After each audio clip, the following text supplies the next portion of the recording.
আসসালামু আলাইকুম ওয়া রাহমাতুল্লাহি ওয়া বারাকাতুহু। সম্মানিত প্রিয় দর্শক, আজকে এমন একটা গুরুত্ব বিষয় আলোচনা করব। এই গুরুত্ব বিষয় আলোচনাটা সবার দরকার, সবার প্রয়োজন। আমরা সবার বাড়ির মধ্যে অনেক শৃঙ্খলা এবং অনেক সমস্যার মাধ্যমে আছি। এই সমস্যাগুলোর থেকে বাইরে মুখিলা এই পদ্ধতি, এই টিপসগুলো আজকে আমি আপনারা শিখিয়ে দিব ইনশাআল্লাহ। তাহলে আপনারা ধৈর্য সহকারে ভিডিওটা দেখিয়ে যায়, ইনশাল্লাহ আপনারা ফলাফল পাইবা। বিশেষ করে ভাই ও বন্ধুরা, আজকে আমরা অনেকের গড়ে দেখা যায় জিনের প্রভাব আছে। কারণ কিটা, এই জিনের প্রভাবগুলা আসে কইতে কিয়া এইগুলার লক্ষণ নিয়ে আমি আপনারা লগে সামনের একটা ভিডিওত আলোচনা করবো ইনশাল্লাহ। কিন্তু আজকে বিষয়টা হয়েছে, যারা গড় অশান্তি শৃঙ্খলা আছে তারার জন্য আজকের এই ভিডিওটা খুবই ফলগ্রস্ত এবং খুবই একটা উপকারী একটা ভিডিও। কারণ হয়েছে, দেখা যায় না আমরা অনেকের বাড়ির মধ্যে আপনার বিমার ছাড়েন না। দেখো ভাই, আমরা রক্ত মাংসের মানুষ, আমরা বিমার থাকবো, কিন্তু বিমারের মধ্যে পার্থক্য আছে। এমন একটা বিমার আপনি গড়ের মাধ্যমে, যেমন ধরেন এলাও আমার একজন ভাই আমার লগে গপ করছেন, তান গড়ের মাধ্যমে একটা সমস্যা আসলো। সমস্যাটা হইছে, মানে তান গড় যদিন তান স্ত্রী যে সময় ঘুমাইতে যায়, ঘুমানির পরে দেখা যায় সকালে উঠার বাদে তান শরীরও সে যেন বাড়ি মারছে, সে যেন তান রাত্রে খুব বাড়ানি দিছে, বেত দিয়া বেতর আঘাত দেখা যায়। আবার দেখা যায় তান ঘুমানির পরে চকির মাধ্যমে চকি কেউ লাড়ার এগুলো কিন্তু তাই বাস্তব বুঝতে পারেন। এলা সমস্যা যার বাড়িতে আছে, যার গরু আছে, আমি যে আমল শিখিয়ে দিব ইনশাল্লাহ, আমলটা আপনারা যদি করতে পারেন সহি এবং সঠিকভাবে, ইনশাল্লাহ আপনারা এই ধরনের সমস্যা থেকে বাঁচতে পারবা। আল্লাহ তাআলা আপনারে কুরআনুল কারীমের উসিলায় আপনারা নিশ্চয় আপনারা এই সমস্যাগুলোর থেকে বাইরে করবো ইনশাল্লাহ। আপনারা কিন্তু পরীক্ষা ধৈর্য ধরতে লাগবো, ধৈর্য সহকারে এই কাজগুলো করতে লাগবো ইনশাল্লাহ। তারপরে বাড়ির মধ্যে দেখা যায় এক অন্যর লগে বয় না। কারণ ভালো কথা যদি একজনে কইয়া থাকে, তবুও বোঝা যায় এই ভালো কাজটা এর মধ্যে খারাপ দেখা যায়।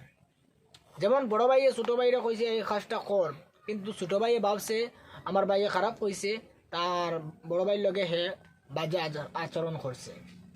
এইগুলো অনেক সময় কুদৃষ্টির তেকিয়া এবং কুনজর তেকিয়া, বাদ জিন তেকিয়া এই ধরনের সমস্যাগুলো হইয়া থাকে। এর লাগে বিশেষ করিয়া তারপরে দেখবা আরও আপনার জিনের যদি বাড়ির মধ্যে প্রভাব থাকিয়ে থাকে, তাহলে ছোটো ছোটো যারা বাচ্চা আছে, এই বাচ্চাগুলা অনেক সময় বয় পাইয়া উঠে এবং কান্দিয়া উঠে এবং অনেক সময় হাল্লা চিৎকার করে। এরকম অনেক বাড়ির সমস্যা আছে। দেখবা আপনারা যে একটা বাচ্চার অনেক দিন থাকিয়ে চিকিৎসা করা হওয়ার, কিন্তু চিকিৎসা করিয়া ডাক্তারি করাইতে শেষ, কিন্তু তদবিরাতও আপনারা অনেক করাইছেন, কিন্তু তদবিরাত করাইয়াও আপনারা এই ধরনের সমস্যাগুলোর থেকে আপনারা মুক্ত পাইতেরা না। আসলে ভাই, আপনার বাড়ির মধ্যে সমস্যা আছে, আপনার বাড়ির মধ্যে রহমতর ফিরিস্তা হামাইতেরা না আইয়া, আপনার বাড়ির মধ্যে রহমত বর্ষিত হন না, এর লাগিয়া জিনের প্রভাব পড়ে গেছে আপনার বাড়ির। আপনি এই ধরনের সমস্যা থেকে বাইরে হইতে হইলে সর্বপ্রথম আপনি 5 ওয়াক্ত সালাত আদায়কারী হইন, 5 ওয়াক্ত আপনি নামাজ আদায় করুন, পাশাপাশি কুরআনুল কারীম আপনার বাড়ির মধ্যে তিলাওয়াত করা আরম্ভ করে দেওয়া, ইনশাআল্লাহ দেখবা এই ধরনের সমস্যা শেষ হয়ে যাব। কিন্তু আজকে এই কুরআনুল কারীম থেকে বিশেষ একটা আমল শিখিয়ে দিব। এই আমলটা যদি করতে পারেন, এলা ধরনের সমস্যা থেকে স্বয়ং আল্লাহ তাআলা আপনার দয়া আর মায়া করবো ইনশাআল্লাহ। আমলটা হইল, সর্বপ্রথম 11 বার আপনারা দুরুদ ইব্রাহিম পড়তে লাগবো। দুরুদ শরীফ কিতা করতে লাগবো? আল্লাহুম্মা সাল্লি আলা আর বারিক আলা, ওই দুটোটা এক লগে মিলাইয়া আপনারা 11 বার পড়বা। এর আগে আপনারা পানি এক বালতি লই লিবা। পানি এক বালতি লইয়া ও দুরুদ শরীফ 11 বার পড়িয়া এই পানির মাধ্যমে আপনারা ফু দিবা। ফু দেওয়ার পরে আবার আপনারা 11 বার সূরাতুল ফাতিহা, সূরাতুল শিফা, সূরাতুল মা, অনেক নাম আছে। এই সূরাতুল ফাতিহা কোরআনুল কারীমের সর্বপ্রথম যে সূরা, ও সূরাটা আপনারা 11 বার পড়বা। 11টা এই পানির মধ্যে আপনারা ফু দিবা। ফু দেওয়ার পরে 29 নম্বর পারার সূরা জিন সূরা, সূরার নাম জিন। এই জিন সূরার প্রথম 5 আয়াত আপনারা 5 বার পড়িয়া এই পানির উপরে আপনারা ফু দিবা।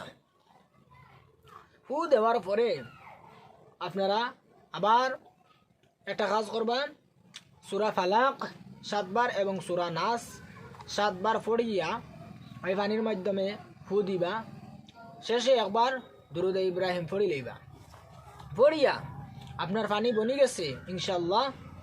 ওই পানিগুলা আপনার বাড়ির নাপাকি জায়গার মধ্যে না ফালাইয়া, নাপাকি জায়গার মধ্যে এই পানিগুলা না ফালাইয়া পাক পবিত্র জায়গার মধ্যে আপনারা পানিগুলা কন্টিনিউ ছিটাইয়া যান। 7 দিন, 14 দিন, 21 দিন, যার যতদিন সমস্যা থাকবো অতদিন চালাই রাখবা।